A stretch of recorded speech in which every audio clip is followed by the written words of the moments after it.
Wow. Yeah, Man, that's a fun question to even be asked. It's a really fun opportunity to even think about it.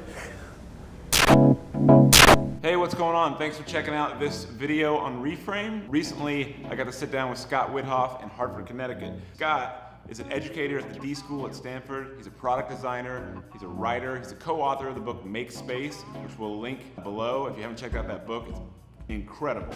I got to sit down with Scott and ask him, as he moves about the world as someone who thinks about space and creativity and notices the details, what's important to him.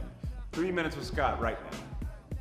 I've noticed that when I travel now, it's much more exciting and interesting for me. I find more value in my experiences that I have while traveling if I'm just paying attention to moments and spending less time about creating an obligation or fulfilling an obligation to learn what one should learn about that place.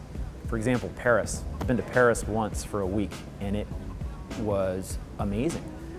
What was amazing to it, or about it to me, was that the way I approached it, or my approach in absorbing it, was to get up between like 4 and 5 in the morning, try to go running, which is hard because of the cobblestone streets. That doesn't work too well for me. But getting up at 4 or 5 when it's like cold outside and when the homeless people are sleeping in the parks. There's really interesting things and like little elements of a city or systems that you can see in place, like the mechanics of humanity, right or wrong, that you're like, oh, I didn't know that happened here that way too, or I didn't know that people set out the cafe chairs at 4 o'clock in the morning. That seems really early. It's interesting to just note that as a detail versus like the cafe chairs in my neighborhood, if there are cafes, if they're out at 4 in the morning, they'd be stolen. But in Paris, for whatever reason, you can do that. And there's just like there are these little neat like societal moments or little like glimpses to me that I know I'm increasingly finding value from. There's something pretty interesting and exciting about, I don't know, sharing these observations. I know that might be, this might actually be recognizing what you do well and running with it.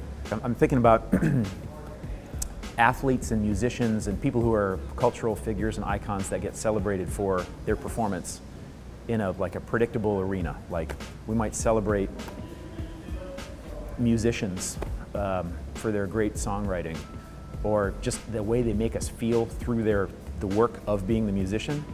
It's really cool, and maybe it should just be left at that, with like watching people and observing people do what they do well.